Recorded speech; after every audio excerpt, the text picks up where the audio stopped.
Hello all. So I feel that a couple of things should be addressed before I go any further with this whole thing. I obviously started this whole little unit on the Hunchback of Notre Dame before Notre Dame Cathedral actually caught fire in 2019. And part of me wondered whether it would be better to just shift gears and talk about another topic in light of that fire having happened, but ultimately I decided that yes, it was a really terrible event that happened, very much so, but Notre Dame Cathedral has had an extremely long and very storied history, and that history has always been one of really quite remarkable resilience. It will take time, it will take labor, it will take effort, but the cathedral will recover and it will rebuild. And in the spirit of that, I decided that it would be best to continue forward with this particular subject matter. I will obviously not be making jokes about said fire. I think that that would be an exceptionally poor taste, and I will endeavor towards sensitivity on the subject. Also of note to this whole overall topic is that there is a particular word that is rather prevalent when it comes to the Hunchback of Notre Dame.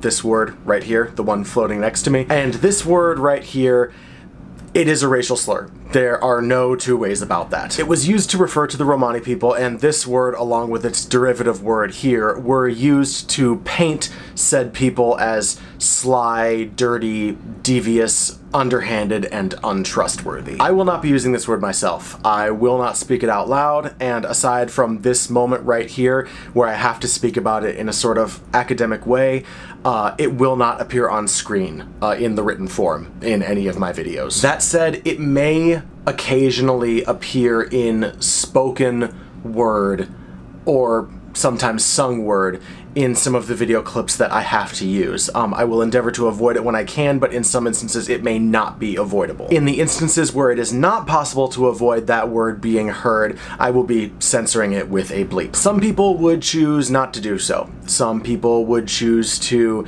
let the audio clips play as they were intended to be heard, in the spirit of presenting the movie in the context that it was meant to be presented.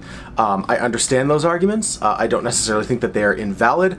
However, this is my video, these are my reviews, and this is how I am choosing to handle it. If that approach strikes you as overly politically correct, I would encourage you to examine that gut reaction, ask yourself why it is that you have that gut reaction, and just in general try to think as empathetically as possible regarding different people's opinions on this matter and different approaches to how one might deal with this particular issue. Fair? Fair. With that said, let us move on to the actual review.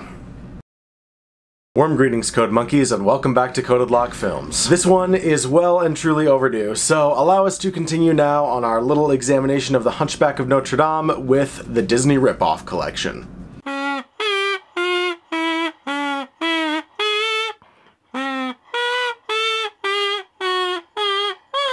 The Secret of the Hunchback. Boy, that's a hell of a title, isn't it? UAV Entertainment has released a number of movies attempting to sort of piggyback off the success of various Disney films, sort of catering to that confused grandparent demographic, you know, the sort that wanders into a store and is like, oh, is this that movie that my grandchildren liked? I'll get that for them. So yeah, maybe the term Disney Ripoff Collection is a bit of a misnomer, but it's a hell of a lot catchier than Disney success piggybacking, low-budget, cash grab, grandparent tricking bonanza. Actually, maybe that is a better term. Anyway, UAV Entertainment had a number of titles that began with the phrase The Secret, such as The Secret of Anastasia, The Secret of Mulan, and indeed The Secret of the Hunchback, and wait, The Adventures of Young Van Helsing? Why aren't I watching that? That sounds like the most glorious train wreck you could possibly hope for. Oh Jesus, it's live action too. Is anyone else getting Clock Stoppers flashbacks for some reason? No? Just me? Okay. But about that title, The Secret of the Hunchback. Well, there definitely is a secret, and here's a fun way to watch this movie. Pay really close attention and see if you can't guess what the secret is going to be before the movie actually gets to the reveal of the secret. Because I did, and I swear the thrill of having totally called it was glorious. So before we get some proper anger going at the next two Hunchback offerings, let's just have some good lovely fun with The Secret of the Hunchback. Code monkey, get up, get coffee. Code monkey, go to job. Code monkey, have boring meeting with boring manager Rob. Rob say code monkey very diligent, but his output stink. His code not functional or elegant. What do code monkey think? Code monkey think maybe manager wanna write goddamn login page himself. Code monkey not say it out loud. Code monkey not crazy, just proud. Code monkey like Fritos. Code monkey like Tab and Mountain Dew. Code monkey very simple man with big warm fuzzy secret heart. Code monkey like you. Code monkey like you.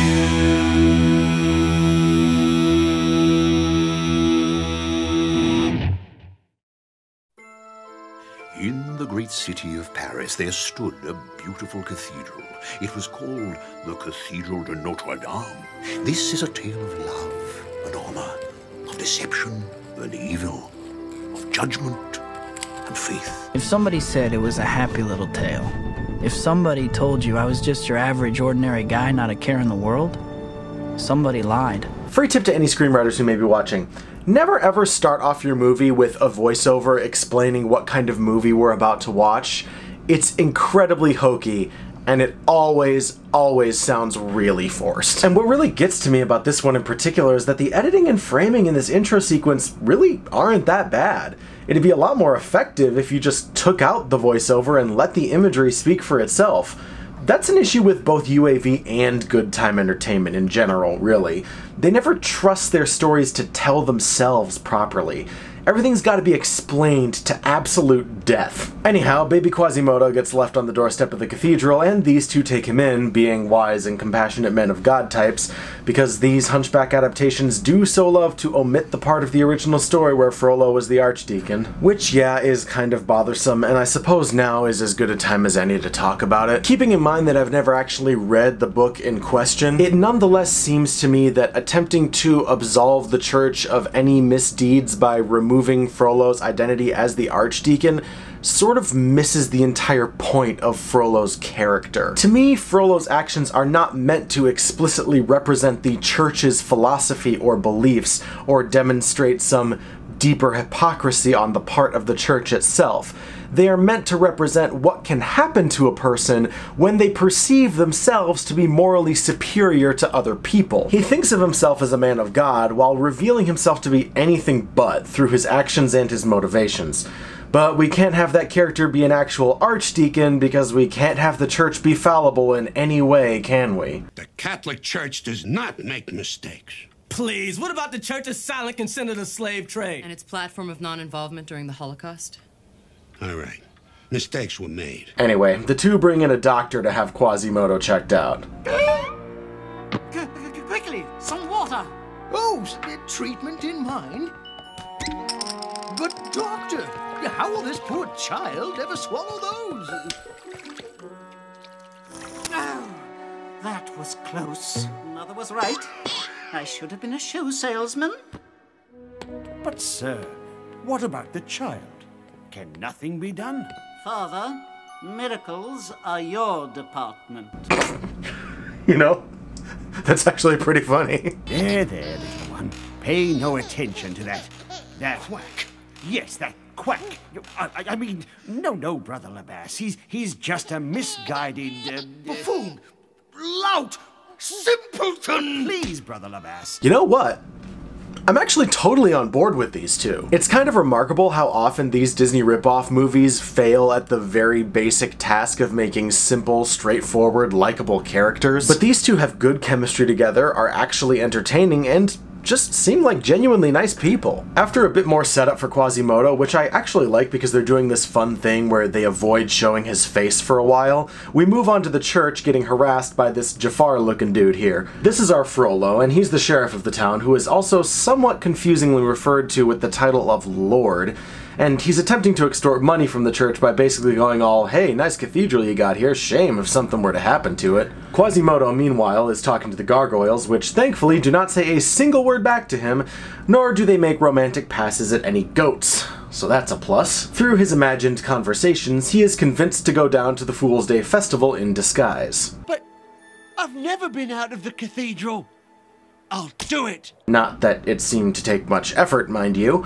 He sneaks up to take a disguise from... Wait, what's up with this guy? Hey, pal. Not as think as you drunk I am. Dude! Is it weird that I kind of love this? Also, Quasimodo makes sure to leave behind payment for the costume, which is actually a really nice little touch. What isn't so nice a touch is, that mask. There is no possible way his actual face could be any worse than that. And of course he plays the ring the bell carnival game, duh, slapstick and jokes and all that, but honestly, I've seen a lot worse. Wait, did the bump on that guy's head just magically vanish? Back the video up. It does vanish. So what, does Quasimodo have healing powers or something now? I don't know, maybe it's just an animation flub? Animation flubs in a UAV entertainment movie? We are also introduced to this guy, Pierre, who is a poet. The graceful swan did once appear as something foul and insincere. He is not a very good poet. You don't think people just carry this stuff around, do you? You know, this movie's actually pretty funny when it wants to be. Quasimodo runs in and saves the guy from the disapproving onlookers, delivering a pretty sick burn in the process. Perhaps, good sir, but someone might have been hurt. By a few rotten vegetables? I was referring to your poems. They then encounter Esmeralda, who sings a song. It's a pretty darn boring song, but I'm honestly more distracted by the fact that her irises are pink. It's just weird looking. This is also when we get the reveal of Quasimodo's face, and honestly, I was kind of hoping for a bit more after all the build-up. I do appreciate that he is genuinely grotesque, though. I mean, Disney's Quasimodo was ugly, but in a family-friendly, adorable kind of way, if that makes sense. I don't know, maybe if this reveal hadn't occurred in bright, uniformly lit daylight, this might have played better. Maybe in dusk to throw some heavier shadows on him, make him look scarier, you know? The crowd panics at the sight of Quasimodo, but Pierre helps him beat a hasty retreat and offers up some words of comfort. Well, you certainly know how to make an impression, my friend. You mean I frightened everyone? I always do. I know just how you feel. You heard my poems. Dude, don't try to equate being a bad poet with being deformed. Esmeralda and her three companions, meanwhile, are blamed for the disturbance at the festival and dragged before the sheriff. Please, please, your worship. You've gotta believe me. There was a monster, a freak of some kind. Enough, I said. My lord, about my plan. I think these prisoners may be of some use. What do you mean? Don't you see? A monster? A freak running about the courtyard of Notre Dame, creating panic and fear? Who does that make you think of?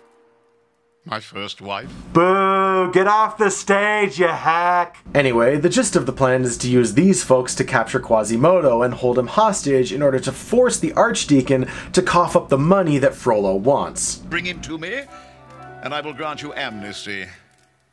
Perhaps more. Animation. Quasimodo returns to the cathedral where he tells the Archdeacon about what happened and how he just wanted to be able to fit in for one day. My boy, you are a part of this cathedral, a part of God's family, but because of your difference, you must remain here. This is honestly a pretty well-written scene. The Archdeacon's advice is definitely misguided, but at the same time it's believable, and you can tell that he truly cares about Quasimodo and wants to help him. He's just not going about it the best way, but oh god damn it, the gargoyle's real! You're gonna catch your death sleeping out here, son. Believe me, I know. And he's also Fat Albert, apparently. You need a fresh attitude. Brothers, help me out here. Wait, what with the thing? And where did they get the instruments and the sunglasses? Hey, Mr. Bell Ringer. Hello, obviously different singing voice actor. Haven't seen a vocal change that jarring since that one episode of Hey Arnold. You can offer me a diamond-plated pearl, Why don't you kick back in this drafty little place? Forget the fact you're ugly. Hey man, that's just your face. You know, actually I joke, but this song isn't the worst. In fact, by usual Disney ripoff standards, it's positively decent. It's unnecessary, yeah, and it contributes nothing of substance to the characters or the story, but at least it doesn't sound like half-finished garbage. Anyway, these gargoyles apparently function by the same rules as their less jazzy cousins from Manhattan, and only come to life at night. Okay, I'm being facetious here. The movie gives the pretty strong impression that the whole song sequence was just a dream, and which- wait a minute, what? The bird, it was her, and then quit. He does have healing powers. You know what? Let's see where they're going with this. Anywho, those three guys who are trying to kidnap Quasimodo, they get it into their heads that the best way to accomplish this task is to use Esmeralda to lure Quasimodo in, because he was very clearly quite taken with her the first time around. The problem with this plan, of course, is that Esmeralda is currently Frollo's prisoner. So they scrap that plan and come up with a new one? Nope. They dress up the biggest, least feminine looking one of them in drag and have him pretend to be Esmeralda. But you know what makes this scene brilliant? It doesn't work at all. That is not Esmeralda.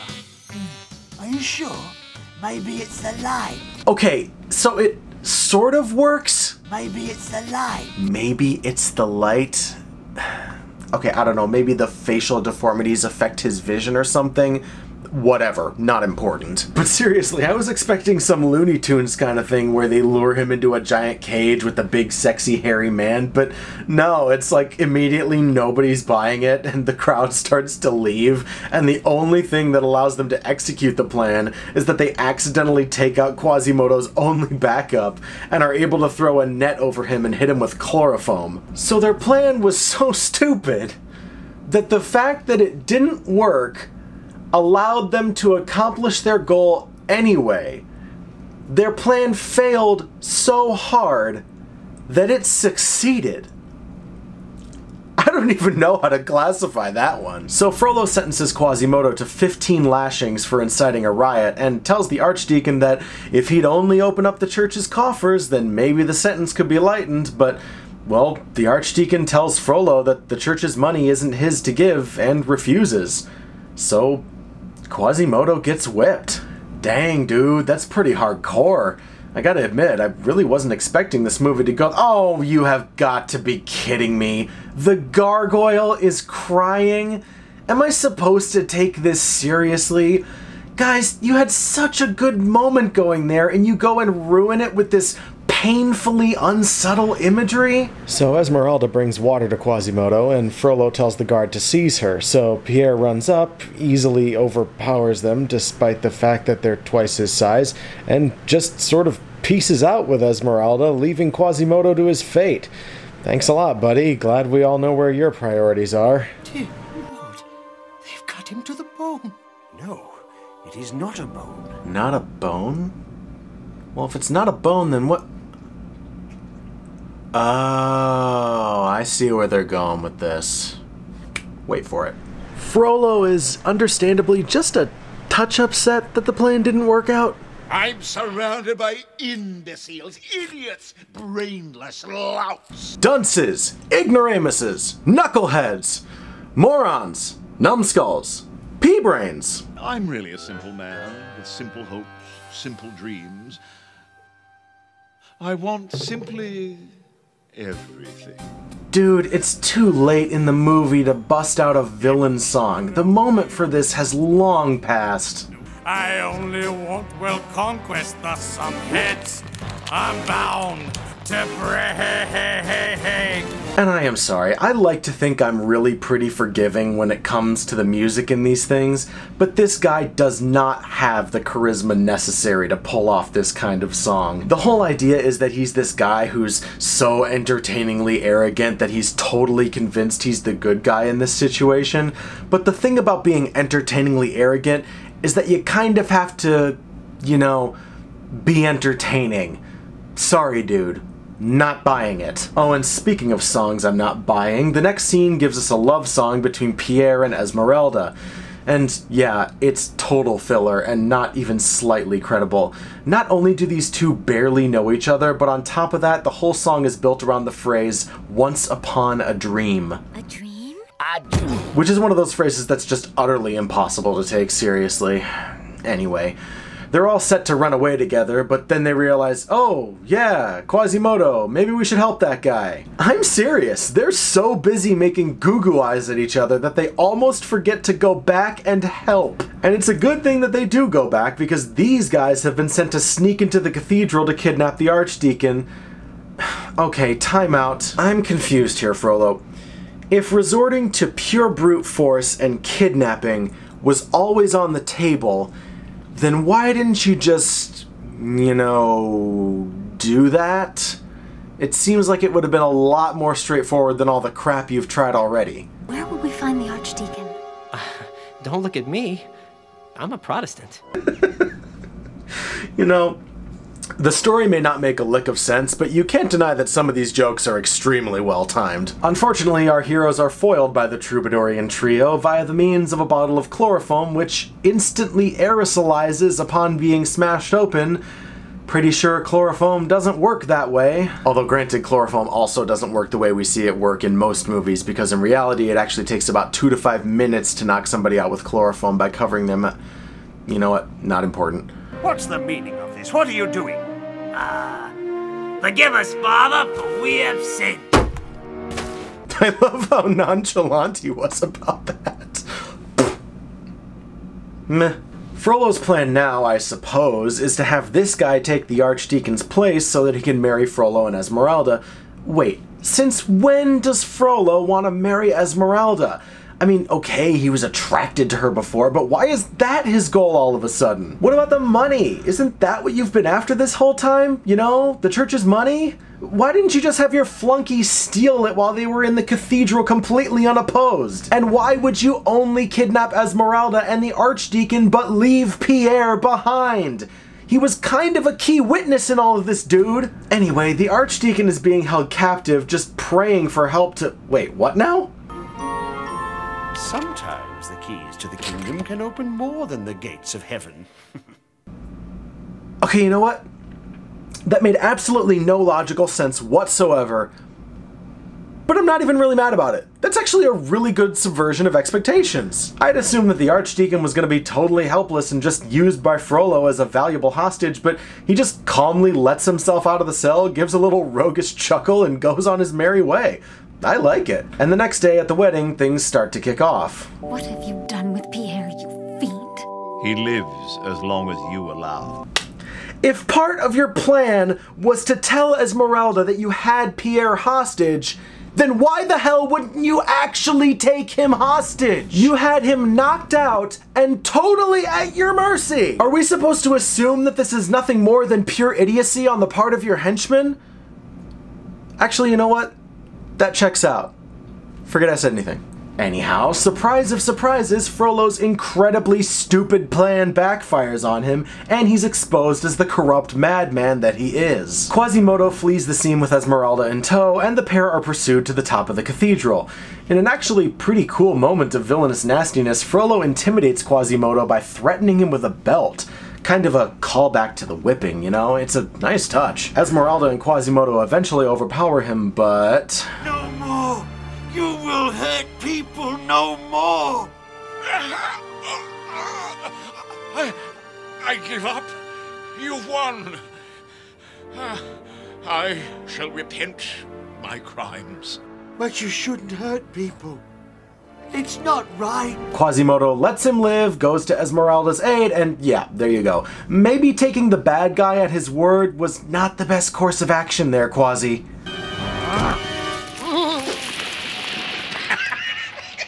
I've got a hunch we won't be seeing him anymore. Was the goal here to make me hate the bad guy by giving him the worst, most hackneyed jokes in the entire movie? Because it's working. Also, I love how the ledge is strong enough to support Quasimodo's weight, but somehow also weak enough to crumble into nothingness with the minorest of efforts on Frollo's part. Also, guys, when a wall crumbles away, it's supposed to leave a hole behind! You'll pay, you swine! You'll pay! I think you need a little discipline to curb that loose tongue of yours, wench. You cursed stone creature! Oh my god, are you serious? This is how the bad guy goes down? He pulls a gargoyle down on top of himself? You fucking dolt! Seriously, even if he somehow didn't see the plinth crumbling, look how much time he had to get out of the way! It's not like it was this monumentally sized thing he couldn't have possibly dodged. It's barely bigger than he is! Is this meant to be poetic or ironic or whatever? Because it's not. It's just stupid. And seriously, is this stonework held together with sticky tack or something? Because it falls apart about as easily as your average piñata. Quasimodo, meanwhile, has managed to catch himself by grabbing hold of a gargoyle. Hang on, my friend. I'm coming for you. Get me a rope. No, it is too dangerous. My son, please hang on. We'll get you. Father, you're all right. Then all is well. I can leave in peace. Have you guessed it yet? The secret of the Hunchback? Because it's about to happen. It is time, Father. Labas, Pierre, my lady. I love you all.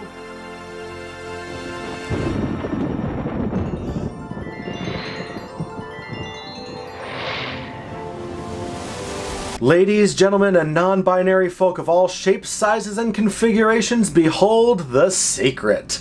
Quasimodo was an angel the whole time. Dear God. This is simultaneously one of the greatest and stupidest things I have ever seen in my entire life. But you know what? I can't even really be mad at it. This kind of move takes some serious moxie. And not only that, they actually built up to it. I mean, the whole healing touch thing, the wings hidden in the back, and the fact that Quasimodo had this strange affinity for church bells, even from birth. But at the same time, just... gods, I have so many questions. So first off, he definitely was an angel the whole time, right? It's not like he becomes an angel the moment he falls, because, you know, healing powers and hidden wings and stuff. So... did he know he was an angel the whole time? Because either he did, or he didn't. The ending kind of implies that he knew he was an angel the whole time. Let's see that clip again. I can leave in peace. My dear boy, please, no! It is time, Father. So that seems to indicate that he knew, right? But if he knew, and it was just an act for the benefit of everyone around him, then why does he keep up the act when nobody else is around? So, does that mean he didn't know? Okay, well, if he didn't know, then at what point does he become aware of it? When he's hanging from the gargoyle? Just before he lets go? When he's in freefall? Well, I don't think he could have possibly not known before he let go, because if he didn't know until he let go, then he'd have been committing suicide, right? And I don't think that can be the case because this movie seems to be operating under the assumption that traditional Catholicism is factually correct, and I seem to remember something in Catholic doctrine about suicide being a mortal sin, and angels can't commit mortal sins, can they? Like, they're literally incapable of it, right? Because if an angel does commit a mortal sin, they cease to be an angel, don't they? I mean, it's been a long time since I took religious studies courses, and I'm sure someone will correct me if I'm wrong, but I thought that's how it's supposed to work. So that means that Quasimodo didn't know he was an angel until the moment he falls off the tower and catches himself on the gargoyle, and then he's given the knowledge? Presumably by God? Ah, my brain hurts. Oh geez, I pretty much spent the entirety of my wrap-up time on just that there, didn't I? Crap. Well, the movie isn't exactly what I'd call, you know, good, but it's definitely entertaining in its own way. The animation, for one thing, is actually pretty decent, especially for the budget. It definitely looks cheap, but looking cheap doesn't necessarily mean you have to look like crap. Little Caesars is cheap, but I've never met anyone who didn't think it tastes good. Straight-on faces are where the animation tends to fall apart, but the movie seems pretty aware of this and spends as much time as possible with its characters depicted in 3/4 profile, which is definitely where the animators are most comfortable. Story-wise, it doesn't have much in the way of stakes, and because of that, it probably won't stick with you all that much. It has that sort of, hey, remember that stupid movie we used to watch in Bible school when we were kids kind of vibe to it? But I find that it has real charm because of that. And I will say this, it's genuinely funny. And I give pretty much all the credit for that to the voice actors. They actually sound like they're having a lot of fun with this thing. Overall, I think the movie is worth sitting through. If you're the sort of person who occasionally hosts a group of friends for a bad movie night, this would be a fun one to throw into the rotation at some point. And now that we've all enjoyed this little palate cleanser, I think we can move on to the thing itself. The one that you've all been waiting for. The Hunchback of Notre Dame 2, coming soon to a computer screen near you. But until then, Code Monkeys, I will see you later. If that strikes you as an overly politically correct approach to take in this... Take a drink of water, homeboy. Nice. I love you so much. Little examination of the Hunchback... Kaylee, stop nudging my camera! Kaylee goes, but I want to be involved. Kaylee, do not lean against my tripod. Here we go, Kaylee. What are you doing? Welcome to CodedLockFilms. Oh my god. This film probably sucks. Goodbye. Should I should just do that for all my reviews now? Welcome to CodedLockFilms. This film probably sucks. Goodbye. Welcome to Good girl. Ray's Filming Burrito. This is for all of you who also watch this in burrito form. I've hijacked the channel. It's now Ray's Burrito channel. What burrito should we first review? Let's first review Taco Bell 7-layer burrito. Could use less lettuce. End of review. Why do I ever leave this camera when I'm not in the room? I don't know, why do you? Jesus. Catering to the words, grandparent tricking bonanza. Actually, maybe that is a better term. I nailed it! Fucking nailed it first try! I'm so proud of you! Burrito review number 2! Amy's gluten-free and dairy-free burrito. It's frozen and kind of looks like poopy when it's warmed up. End of review. There's no possible... The Bell Carnival game, the slap jokes and the words. No, not slap jokes and stick. Jokes and slapstick. That's what I meant to say. That's what I would have said if I wasn't a massive idiot.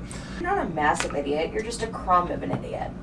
Yes, thank you for that clarification, dear. Sounds like you know what else is gross? What? Chipotle burritos. The Chipotle burritos are really good, but they never wrap them right.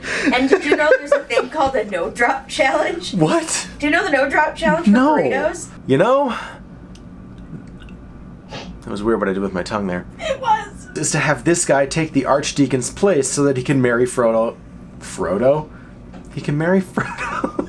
Frodo Baggins.